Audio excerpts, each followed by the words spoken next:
नमस्कार दोस्तों, मैं स्वागत करता हूं आप सभी का चैनल रणभूमि में। दोस्तों, आज हम एक ऐसे इम्पॉर्टेंट टॉपिक पर चर्चा करेंगे जो हर एग्ज़ाम में दोस्तों 2 से 3 क्वेश्चन तो आते ही हैं। उस चैप्टर का नाम है दोस्तों मेंसुरेशन, क्षेत्रमिति। क्षेत्रमिति में दोस्तों 2 भाग होते हैं। एक होता है 2 डायमेंशनल फिगर जो एरिया में आता है, और एक होता है 3 डायमेंशनल जो वॉल्यूम यानी आयतन पर होता है। तो आज दोस्तों मैं 3D फिगर पे चर्चा करूंगा और आपको पूरा का पूरा कंसेप्ट समझाऊंगा दोस्तों, सिर्फ एक वीडियो में। तो दोस्तों आइए मेरे साथ इस वीडियो में बने रहें। तो सबसे पहले देखिए दोस्तों, आप देख पा रहे हैं घनाभ। घनाभ यानी क्यूबॉइड। तो घनाभ होता क्या है दोस्तों? तो देखिए दोस्तों, जैसा कि आप इस डायग्राम में देख पा रहे हैं, एक आयताकार ये फलक है दोस्तों। तो ऐसे 6 आयताकार फलक मिलेंगे दोस्तों, तो ये एक घनाभ बनाते हैं। तो सबसे पहले हमें, जैसे आप लोगों ने देखा होगा दोस्तों, माचिस का डब्बा या किसी प्रकार का डब्बा जिसमें लंबाई, चौड़ाई और ऊंचाई होती है। तो मान लीजिए दोस्तों, अगर ये लंबाई है, मैं इसे अगर L से डिनोट करूं, L से दर्शाऊं। ये चौड़ाई है दोस्तों, अगर मैं इसे B से दर्शाऊं। और ये दोस्तों हाइट है, अगर मैं इसे H से दर्शाऊं। तो देखिए ये इसकी विमाएँ हो गई, डायमेंशंस हो गए, लंबाई, चौड़ाई और ऊंचाई। तो दोस्तों, जब भी आपसे किसी घनाभ का आयतन पूछा जाएगा तो आपको करना बस इतना है, लंबाई, चौड़ाई और ऊंचाई को सिंपली मल्टीप्लाई कर दें। तो ये देखिए दोस्तों, L into b into h, ये हो गया फॉर्मूला घनाभ के आयतन का। अब दोस्तों इसी में देखिए एक बहुत ही इंपॉर्टेंट चीज़ है, टोटल सरफेस एरिया। तो दोस्तों, टोटल सरफेस एरिया का मतलब होता है संपूर्ण पृष्ठ का क्षेत्रफल। तो दोस्तों देखिए, यहाँ पर आप देख पा रहे हैं टोटल यहाँ पर कितने फेस हैं, कितने फलक हैं दोस्तों? 6। एक ये वाला 1, ये 2, ये 3, ये 4, ये 5 और ये सामने वाला 6। तो देखिए दोस्तों, हर एक फलक 2 बार होगा इसमें, क्योंकि जेहेतु ये आयताकार है, तो इसलिए ये वाला जो फेस होगा वो नीचे वाले के बराबर होगा बिल्कुल। और ये साइड वाला जो फेस है जो आप देख रहे हैं, तो ये इस साइड वाले फेस के बराबर होगा। और ये जो पीछे वाला, ये जो आप फेस देख रहे हैं, लंबाई गुने ऊंचाई, ये वाला देखिए इसके लंबाई गुने ऊंचाई के बराबर। यानी यहाँ पर 3 फलक ही मेनली होते हैं और हर एक फलक 2-2 बार होता है, इसलिए 3 दूना 6 यानी टोटल 6 फलक यानी फेसेस होते हैं। तो ये भी बहुत इंपॉर्टेंट क्वेश्चन है दोस्तों, आता है कि घनाभ का प्रत्येक फलक कैसा होता है? तो आयताकार। अब देखिए दोस्तों, यहाँ टोटल सरफेस एरिया की अगर हम बात करें, तो टोटल सरफेस एरिया, सबसे पहले आप इस एक फलक का एरिया निकाल ले दोस्तों। तो ये देखिए आयत है, तो हमें पता है लंबाई गुने चौड़ाई। तो अगर मैं ऐसे लिखूं, इस फलक का क्षेत्रफल लंबाई गुने चौड़ाई। फिर दोस्तों अगर मैं इस फलक की बात करूं, ये वाले फलक की, इस वाले फेस की, तो देखिए ये तो L है और ये H है। तो इसे मैं लिख देता हूं L इंटू एच और प्लस, और उसके बाद देखिए दोस्तों, ये वाला फलक आप देख पा रहे हैं, ये तो दोस्तों ये वाली चौड़ाई है B है और ये वाली H है। तो मैं इसे लिख देता हूँ B गुना H, क्योंकि सभी आयताकार हैं और आयत का क्षेत्रफल ही होता है लंबाई गुने चौड़ाई। तो देखिए दोस्तों, ये 3 फेसेस के हमें क्षेत्रफल यहाँ पर मिल गए, मगर टोटल तो 6 फलक होते हैं दोस्तों, और हर एक फलक दोस्तों 2 बार होता है। तो इसे हम यहाँ पर 2 से मल्टीप्लाई कर देते हैं। तो देखिए दोस्तों, ये हो गया आपके संपूर्ण पृष्ठ के क्षेत्रफल का फॉर्मूला घनाभ का। तो देखिए दोस्तों, कितने आसानी से हमने इसे समझ लिया, और इसे याद भी करना कोई बहुत ज़्यादा कठिन नहीं है दोस्तों। आइए चलते हैं दोस्तों विकर्ण में। अब देखिए दोस्तों, विकर्ण की बात करें तो यहाँ देखिए दोस्तों, अगर हम इस कॉर्नर पर जाएं और इस कॉर्नर से तिरछी इस कॉर्नर की तरफ एक भुजा को खींच दे दोस्तों, तो यही हो जाता है घनाभ का विकर्ण। तो यानी दोस्तों, ये विकर्ण यानी एक घनाभ में रखी जा सकने वाली सबसे लंबी दूरी की कोई भी चीज़, वो क्या होगी? उसकी विकर्ण होती है। तो इस विकर्ण का फॉर्मूला दोस्तों क्या होता है? तो बहुत ही सुंदर है दोस्तों। देखिए ये एक राइट एंगल ट्रायंगल यहाँ पर बन रहा है दोस्तों। आपको करना क्या है, आप सिंपली यहाँ पर इसका फॉर्मूला लिख सकते हैं। देखिए दोस्तों, ये 3D में जैसा आप देख पा रहे हैं, ये वाली भुजा है, ये आधार है, और यहाँ पर देखिए दोस्तों, इसमें आपको क्या करना है, ये विकर्ण की लंबाई जब भी आप निकालेंगे तो आपको करना क्या है, लंबाई, चौड़ाई और ऊंचाई के वर्ग को जोड़ देना है। देखिए L² प्लस B² और प्लस H²। तो देखिए दोस्तों, ये हमारा विकर्ण का फॉर्मूला आ गया। ये हो गई घनाभ की बात दोस्तों। देखिए काफ़ी सिंपल मेथड से हमने इसे समझ लिया दोस्तों। इसके लिए ट्रिक के पीछे आप लोग मत भागिएगा दोस्तों, क्योंकि वॉल्यूम एक ऐसा कंसेप्ट है दोस्तों, जब तक आपको डायग्राम के साथ फॉर्मूला समझ में नहीं आएगा तब तक आपको ये क्वेश्चंस बनाने में काफ़ी दिक्कतें आएंगी। और मैं आज आपकी ये सारी दिक्कत को इस एक वीडियो के द्वारा दूर कर दूंगा। आइए दोस्तों चलते हैं अगले डायग्राम की तरफ। तो दोस्तों देखिए, दूसरा जो हमारे पास ये जो फिगर है इसका नाम है घन। घन माने क्यूब। तो देखिए दोस्तों, क्यूब के पहले बारे में हम समझते हैं। आप लोगों ने लूडो का पासा जरूर देखा होगा दोस्तों। तो देखिए इसके सभी फलक समान होते हैं दोस्तों। जब सभी फलक समान होंगे यानी इसके सभी भुजाएं आपस में बराबर होती है। अगर मैं कहूँ कि ये भुजा अगर आपकी ए है तो यानी ये भी ए होगी, ये भी ए होगी, ये भी ए होगी, यानी सभी भुजाएं दोस्तों इसकी ए होगी। इसकी लंबाई, चौड़ाई, ऊंचाई सभी समान होते हैं दोस्तों। यानी इसका हर एक फलक कैसा होता है दोस्तों? इसका हर एक फलक वर्गाकार होता है। जैसा अभी आपने घनाभ में पढ़ा था हर एक फलक आयताकार होता है, तो इसका हर एक फलक दोस्तों वर्गाकार होता है। तो अगर इस एक घन है, इसकी प्रत्येक भुजा ए है, तो इसका आयतन क्या हो जाएगा दोस्तों? तो इसका आयतन का फॉर्मूला हो जाएगा दोस्तों ए क्यूब, यानी भुजा का क्यूब घन इकाई। तो बहुत ही आसान है दोस्तों, कुछ नहीं करना आपको। अगर किसी घन की भुजा 5 सेंटीमीटर दी गई है, अगर आपसे आयतन पूछा जाएगा, आप सिंपली 5 का क्यूब यानी 125 घन सेंटीमीटर कह सकते हैं। तो देखिए दोस्तों, ये इसका आयतन का फॉर्मूला हो गया। अब आप बात करते हैं दोस्तों विकर्ण की। तो मैंने अभी आपको जैसे बताया दोस्तों, अगर मैं एक यहाँ से एक कोने से दूसरे कोना तक अगर एक भुजा खींचता हूँ तो ये विकर्ण कहलाता है। और इसके विकर्ण का फॉर्मूला होता है दोस्तों √3 इंटू साइड यानी भुजा। तो देखिए दोस्तों, ये फॉर्मूला बिल्कुल आपको मेमोराइज नहीं करना है, बिल्कुल समझ ले इसे। ये भुजा का √3 गुना होता है विकर्ण। विकर्ण सबसे बड़ी भुजा होती है किसी भी डायग्राम की, तो इसमें आप इसे आसानी से कर सकते हैं। अब देखिए दोस्तों, अब यहाँ बात करते हैं total surface area. Total surface area मतलब ये जो घन है इसके संपूर्ण पृष्ठ का क्षेत्रफल। पृष्ठ मतलब फेस दोस्तों, ये वाला देखिए एक फेस है, तो यहाँ भी एक है, 2 3 4 5 और ये सामने वाला एक 6। तो इसमें भी दोस्तों देखिए टोटल 6 फेसेस हैं, यानी 6 फेसेस हैं, यानी 6 फलक हैं दोस्तों, हम लिख सकते हैं। और हर एक फलक वर्गाकार होता है दोस्तों, यानी सारी भुजाएं बराबर होती हैं। तो हमें पता है जब सारी भुजाएं बराबर है, हर एक फलक वर्गाकार है, तो वर्ग के क्षेत्रफल होता है दोस्तों भुजा का स्क्वायर, यानी जो भी साइड होगी उसका स्क्वायर कर देना है। तो ऐसे टोटल कितने फलक हैं दोस्तों इस डायग्राम में आपको देख पा रहे हैं? 1 2 3 4 5 और ये सामने वाला 6। तो यानी हर एक फलक ए स्क्वायर, और टोटल अगर आपसे पूछा जाएगा तो आपको 6 से मल्टीप्लाई कर देना है। तो देखिए दोस्तों, घन का संपूर्ण पृष्ठ का क्षेत्रफल आपका आ गया 6 गुने भुजा का स्क्वायर। तो देखिए दोस्तों, काफ़ी आसानी से हमने इसे समझ लिया। आइए दोस्तों चलते हैं अगले डायग्राम की तरफ। और अगला डायग्राम जो बहुत ही इंपॉर्टेंट है दोस्तों, एग्जाम में आपको इससे बहुत ही ज़्यादा क्वेश्चंस मिलेंगे, और उसका नाम है दोस्तों बेलन। बेलन यानी सिलेंडर। तो दोस्तों आप लोगों ने नल की पाइप की टंकी पाइप देखा होगा दोस्तों, आपने नल देखा होगा। अगर मैं ये आपको ये पेन दिखाऊं दोस्तों, तो देखिए अगर इस फेस को और इस फेस को अगर मैं हटा दूं तो इतने दूर अगर मैं दिखाऊं तो देखिए ये भी एक प्रकार का बेलन है। तो देखिए दोस्तों, काफ़ी आसान सा है डायग्रामेटिकली अगर आप इसे समझें। तो देखिए दोस्तों, सबसे पहले एक बेलन को देखें ध्यान से। तो एक बेलन का ऊपरी सिरा और उसका आधार दोनों कैसा होता है दोस्तों? वर्गाकार, वृत्ताकार होता है। कैसा होता है दोस्तों? वृत्ताकार होता है। अगर मैं बोलूं कि इसकी रेडियस को अगर मैं r बोलूं, त्रिज्या को, तो नीचे भी दोनों एक जैसे बिल्कुल समान होते हैं, तो ये भी r हो जाएगा दोस्तों।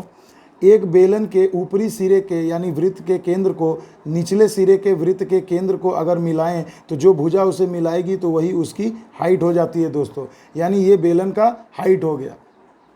अब देखिए दोस्तों, अगर इस बेलन को मैं अगर हॉरिजेंटली रखूं तो ये बेलन यहाँ पर लेटा हुआ दिखेगा, कुछ इस प्रकार से आपको दिखेगा। इस तरह से ये देखिए दोस्तों, ये बेलन इस तरह से खड़ा है, तो ये हाइट हो गई। अगर मैं इसे ऐसे ही लेटा दूं दोस्तों तो ये यही बेलन की हाइट इसकी लंबाई हो जाती है। इसमें कन्फ्यूज़न बिल्कुल ना करें दोस्तों, एक बेलन की हाइट ही उसकी लंबाई कहलाती है। तो देखिए दोस्तों, आते हैं अब हम आयतन में। तो इसके आयतन का फॉर्मूला बहुत ही आसान है दोस्तों। देखिए, अब जब भी आपको आर वाले चीज़ें मिलेंगी तो आपको सब में दोस्तों पाई आर का इस्तेमाल करना है। तो देखिए आयतन का फॉर्मूला हो जाएगा पाई आर स्क्वायर एच। तो देखिए दोस्तों, ये बेलन के आयतन का फॉर्मूला हो गया पाई आर स्क्वायर एच।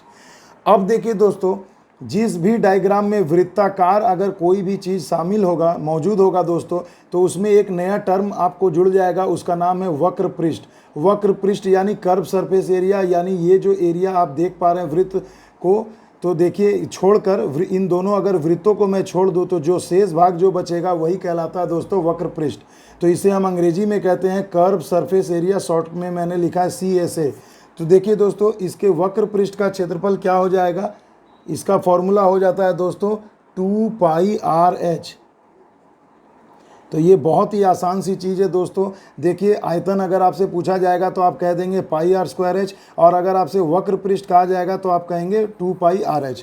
और देखिए दोस्तों, अगर संपूर्ण पृष्ठ यानी इस पूरे बेलन के पृष्ठ का क्षेत्रफल अगर आपसे पूछा जाए तो आपको कुछ नहीं करना है। देखिए दोस्तों, वक्र पृष्ठ का तो क्षेत्रफल इसमें आपको ऐड करना ही है, यानी इस वाले भाग का क्षेत्रफल आपको ऐड करना ही है, और प्लस देखिए ये दो वृत्त आ जा रहे हैं, तभी तो ये संपूर्ण होगा दोस्तों। तो यानी दोनों वृत्त के क्षेत्रफल को अगर मैं इसमें ऐड कर दूं तो एक वृत्त का क्षेत्रफल होता है दोस्तों πr²। ये आपको बिल्कुल पता होगा πr²। तो ऐसे दो वृत्त हैं दोस्तों, तो इसे आपको 2 से मल्टीप्लाई कर देना है। तो देखिए दोस्तों, ये हो गया आपके बेलन का संपूर्ण पृष्ठ का क्षेत्रफल। तो देखिए दोस्तों, काफ़ी आसानी से हमने इसे समझ लिया। आइए चलते हैं अगले डायग्राम पे। अब जो अगला डायग्राम है दोस्तों वो है नंबर 4, शंकु यानी कोण। तो देखिए दोस्तों, कोण बहुत ही इंपॉर्टेंट है दोस्तों एग्जाम के पॉइंट ऑफ व्यू से। इसे आइए अच्छे से समझते हैं। देखिए दोस्तों, आप लोगों ने बहुत बार देखा होगा, जब छोटे छोटे बच्चों का हम जन्मदिन मनाते हैं, बर्थडे मनाते हैं, तो वो लोग कुछ इस प्रकार के कैप पहनते हैं, इसे हम बर्थडे कैप भी कहते हैं। तो दोस्तों देखिए, बेलन और शंकु में यही अंतर है कि बेलन में आपका जो ये डायग्राम होगा वो ये पूरा ऊपर में वृत्त, दोनों तरफ वृत्त बनेंगे, और शंकु में क्या होगा दोस्तों, ये दोनों ऊपर में एक किसी बिंदु पर दोनों भुजाएं आपस में तिर्यक यानी तिरछी भुजाएं जाकर के मिलेंगी, तो ये हो जाता है शंकु। फिर आप लोगों ने आइसक्रीम भी खाए होंगे, कोन आइसक्रीम, उसे वो भी एक प्रकार का शंकु ही है। तो देखिए दोस्तों, शंकु में क्या है, इसका आधार वृत्ताकार होता है दोस्तों, वृत्ताकार है। तो ये इसकी त्रिज्या अगर मैं मान लूँ कि ये इसकी त्रिज्या r हो गई, और ये देखिए शीर्ष बिंदु पर दोनों तिर्यक भुजाएं मिल रही हैं, तो इस बिंदु से अगर वृत्त के केंद्र पर एक भुजा खींचें तो यही इसका हाइट हो जाता है दोस्तों। और ये जो तिरछी भुजा आप देख रहे हैं दोस्तों, इसे हम कहते हैं स्लेंट हाइट या तिर्यक ऊंचाई, तो इसे हम L के द्वारा डिनोट करते हैं। तो देखिए दोस्तों, बस ये 3 पैरामीटर हमें चाहिए। अब देखिए दोस्तों, ये अर्धव्यास पर जब ये भुजा ऊंचाई जब गिरेगी, वर्टिकल हाइट गिरेगी, तो ये 90 डिग्री का एंगल बनाती है। तो दोस्तों, ये बेसिक सी बात थी शंकु की। अब आइए चलते हैं इसका फॉर्मूला हम कैसे निकालेंगे। तो तिर्यक ऊंचाई का फॉर्मूला दोस्तों देखिए, ये एक राइट एंगल ट्रायंगल समकोण त्रिभुज बन रहा है दोस्तों। तो इसमें आपको तिर्यक ऊंचाई यानी L निकालने का फॉर्मूला होगा दोस्तों रूट अंडर, ये हमें पता है दोस्तों पाइथागोरस थ्योरम, लंब का स्क्वायर प्लस आधार का स्क्वायर बराबर होता है विकर्ण का स्क्वायर। तो हम सिंपली यहाँ कर सकते हैं दोस्तों h² प्लस r²। तो देखिए दोस्तों, h² प्लस r² करके रूट कर देंगे तो हमें तिर्यक ऊंचाई मिल जाएगी। अब दोस्तों इसके आयतन की बात करते हैं। तो इसका आयतन बहुत ही इजी है दोस्तों। हमने अभी आपको बेलन का आयतन बताया था, होता है πr²h। अगर सभी डायमेंशन सेम रहें तो उसी डायमेंशन पे अगर एक बेलन का, अगर शंकु का दोस्तों अगर हम आयतन निकालें तो वो उसका 1/3 होता है। तो सिंपल है दोस्तों। देखिए, अगर हम इसका फॉर्मूला याद करें आयतन का, तो बेलन का πr²h और एक शंकु का उसका 1/3 हो जाता है, यानी 1/3 πr²h। तो देखिए दोस्तों, अब हम आते हैं कर्व सरफेस एरिया पे। कर्व सरफेस एरिया यानी इस आधार को छोड़ करके बाकी जो एरिया बच रहा है दोस्तों, ये वाला, इसका एरिया आपको निकालना है। तो πr मैंने अभी आपको बताया, बेलन शंकु में πr कॉमन रहते हैं, और यहाँ पर देखिए दोस्तों, आपको तिर्यक भुजा से गुना कर देना है, तो यही आपका हो जाएगा कर्व सरफेस एरिया। इसमें इस आधार को आपको छोड़ करके शेष भाग का क्षेत्रफल है, ये हो गया कर्व सरफेस एरिया। अब आते हैं दोस्तों टोटल सरफेस एरिया में। तो टोटल सरफेस एरिया यानी संपूर्ण पृष्ठ का क्षेत्रफल, यानी इस पूरे शंकु का क्षेत्रफल अगर आपको पूछा जाए तो आपको क्या करना, कर्व सरफेस एरिया मतलब ये ऊपर वाले पोर्शन का तो एरिया आएगा ही πrl, और प्लस देखिए दोस्तों आधार का क्षेत्रफल जो हमने कर्व सरफेस एरिया में छोड़ दिया था उसे टोटल सरफेस एरिया में ऐड कर देना है। तो देखिए दोस्तों, यहाँ पर आपको मिल जाएगा πrl इस भाग का क्षेत्रफल, और ये आधार का क्षेत्रफल हो जाएगा दोस्तों πr²। यानी देखिए दोस्तों, टोटल सरफेस एरिया हमें मिल गया πrl प्लस πr²। अब आइए दोस्तों चलते हैं हम अगले टॉपिक की ओर, और इसका नाम है गोला यानी स्फेयर। तो देखिए दोस्तों, आप लोगों ने गेंद ज़रूर देखी होगी, क्रिकेट की गेंद, टेबल टेनिस की गेंद या हॉकी की गेंद, कोई भी गेंद दोस्तों, ये मैंने ये रियल में एक्चुअली तो वृत्ताकार ही होता है दोस्तों। बस मैंने ये जो शेडेड लाइन आपको दिखाए हैं ये दर्शा रहे हैं कि ये भरा हुआ है, सॉलिड है, क्योंकि सॉलिड होगा तो उस सॉलिड वृत्त को, गोले को हम लोग स्फेयर या गोला कहते हैं। तो देखिए दोस्तों, इसमें कुछ भी नहीं करना है, तो ये एक वृत्त थी। तो अगर मैं बोलूं केंद्र से इस परिधि पर एक भुजा खींचूं तो ये हो जाता है आर, यानी त्रिज्या हो जाएगी दोस्तों। बस अब आपको इसमें और कुछ नहीं करना है दोस्तों। अब आपको सिंपल याद रखना है, एक गोले का आयतन हमेशा होता है 4/3 पाई आर, यानी रेडियस का, त्रिज्या का क्यूब। तो देखिए दोस्तों, ये यहाँ से निकल गए आयतन। अब बात करते हैं दोस्तों कर्व सरफेस एरिया की। कर्व सरफेस एरिया यानी देखिए दोस्तों, इसका टोटल सरफेस एरिया कहिए आप या कर्व सरफेस एरिया, ये बिल्कुल दोनों सेम होते हैं। तो देखिए दोस्तों, ये जो वृत्त है मैं आपको एक तरफ से दिखा पा रहा हूँ, इसके पीछे भी एक, इधर भी एक, यानी 4 ऐसे वृत्त मिल करके एक गोला बनाते हैं दोस्तों। सिंपल सी टेक्निक है। तो एक वृत्त का क्षेत्रफल दोस्तों हमें पता है क्या होता है, पाई आर स्क्वायर। तो अगर ऐसे 4 मिल जाएंगे दोस्तों तो कितना हो जाएगा दोस्तों, यानी 4 से मैं मल्टीप्लाई कर देता हूं, तो देखिए दोस्तों ये आ गया 4 पाई आर स्क्वायर। इसमें बस दोस्तों आपको यही याद रखना है, एक गोले का आयतन और उसका कर्व सरफेस एरिया या संपूर्ण पृष्ठ दोनों एक ही होते हैं। अब आइए दोस्तों, एक बहुत ही ज़बरदस्त चीज़ मैं आपको बताने जा रहा हूँ जिसका नाम है अर्धगोला। अर्धगोले को अगर आप ध्यान से देखें दोस्तों, अर्धगोले को, तो एक गोले का अगर हम आधा कर दें दोस्तों तो यही हो जाता है अर्धगोला, जिसे हम कहते हैं सेमी स्फेयर। क्या कहते हैं दोस्तों, सेमी स्फेयर। तो देखिए दोस्तों, ये बहुत ही मज़ेदार चीज़ है। एक अर्धगोला यानी सेमी स्फेयर क्या होता है, एक गोले का बिल्कुल आधा होता है। देखिए दोस्तों, यहाँ आप एक गोला देख रहे हैं, तो अगर मैं कहूँ कि ये वृत्त का केंद्र है तो ये भुजा भी उसकी क्या हो जाएगी दोस्तों, त्रिज्या आर हो जाएगी। अब देखिए दोस्तों, इस गोले में अगर मैं इसे बीच से आधा आधा बांट दूं तो वही आधा आधा हिस्सा अर्धगोला कहलाता है, यानी ये वाला पूरा हिस्सा क्या कहलाएगा दोस्तों, अर्धगोला। तो ये मैंने डॉटेड लाइन से बताया है, आप बताने का प्रयास किया है कि ये एक पूरा गोला है। अगर मैंने इसे बीच से काट दिया, यहाँ से बांट दिया है दोस्तों, तो ये एक ऊपर वाला हिस्सा अर्धगोला और नीचे वाला हिस्सा अर्धगोला, गोले का आधा हो जाएगा।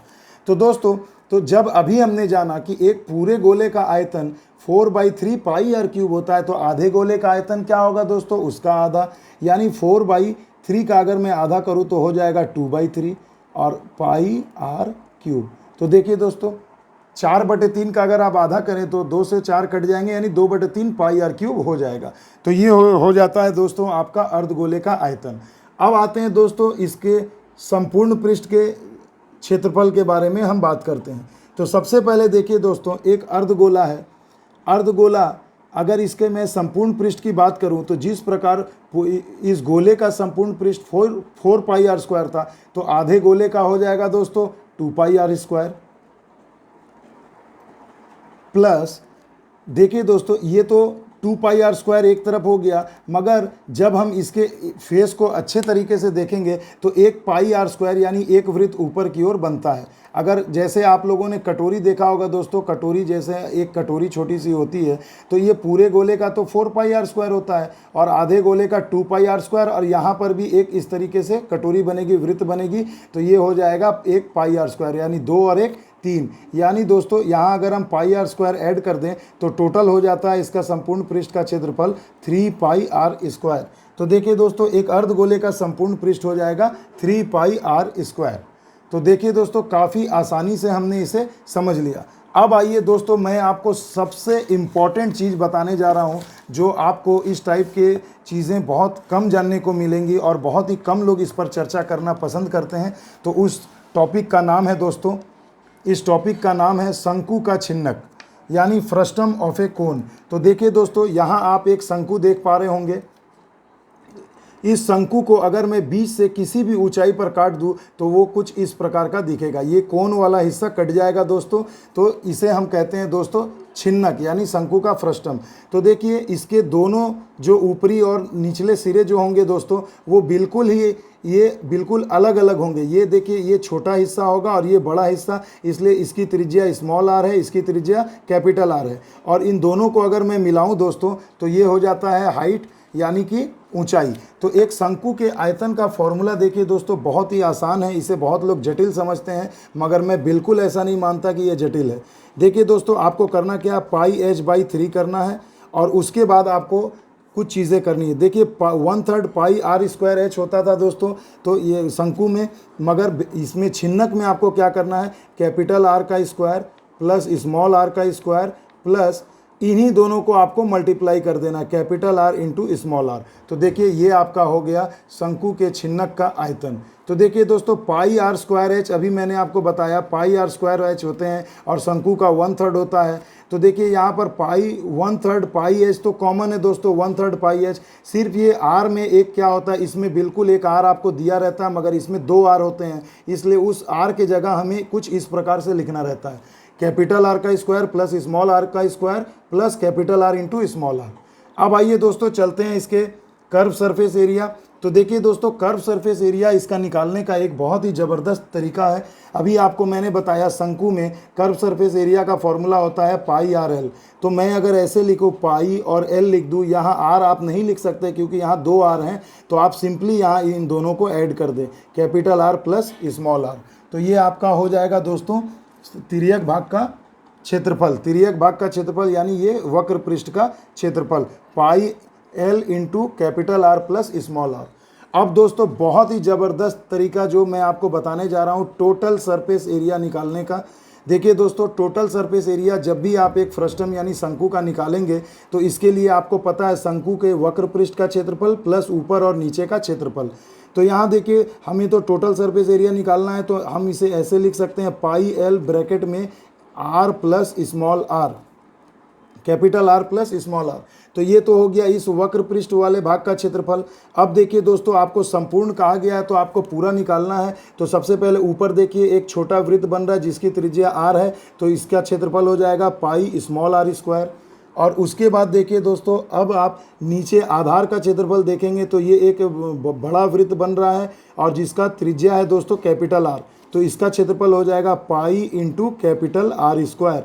तो ये दोस्तों देखिए आपके शंकु के छिन्नक का संपूर्ण पृष्ठ का क्षेत्रफल निकाल लिया गया। तो देखिए दोस्तों, काफ़ी आसानी से हमने इसे समझ लिया। और एक मैं आपको तरीका बता रहा हूँ, यहाँ ये जो एल जो स्लेंट हाइट आएगी इसे निकालने का, तो एल का फॉर्मूला हो जाएगा दोस्तों आपको निकालने के लिए बिल्कुल सिंपल है दोस्तों। आप इसे ऐसे कर देंगे जिस तरह से शंकु में था, root under h square plus r square. तो यहाँ देखिए दोस्तों, यहाँ एच स्क्वायर तो है प्लस आर, आर यहाँ पर 2 हैं दोस्तों, तो आपको इन्हीं दोनों को क्या करना है, सिंपल इन दोनों को माइनस कर देना है, capital r minus small r पूरे का होल स्क्वायर। इस विधि से आप यहाँ एल निकाल लेंगे और एल निकाल लेंगे और उसके बाद यहाँ सभी फॉर्मूला में आप आसानी से एल की वैल्यू पुट कर सकते हैं। तो दोस्तों मैं उम्मीद करता हूँ कि मेरा ये वीडियो आप सभी को पसंद आया होगा दोस्तों। बिल्कुल बेसिक कंसेप्ट बताया दोस्तों, और ये एक वीडियो काफ़ी बड़ा हो जाता है, इसलिए मैंने दोस्तों पहले वीडियो में आपको सिर्फ ये फॉर्मूला बताया है। और अगले वीडियो जो है दोस्तों 2 दिन में अपलोड हो जाएगी यूट्यूब पे, जिस पे मैं वॉल्यूम पर आधारित एग्जाम में आने वाले इंपॉर्टेंट क्वेश्चंस की चर्चा करूंगा। तो दोस्तों बिल्कुल इस वीडियो को शुरू से अंत तक देखें, आपका सारा कंसेप्ट क्लियर हो जाएगा दोस्तों वॉल्यूम के ऊपर। तो मिलते हैं दोस्तों अगले वीडियो में नए जोश नए तरीके से। तब तक के लिए दोस्तों जय हिंद जय भारत।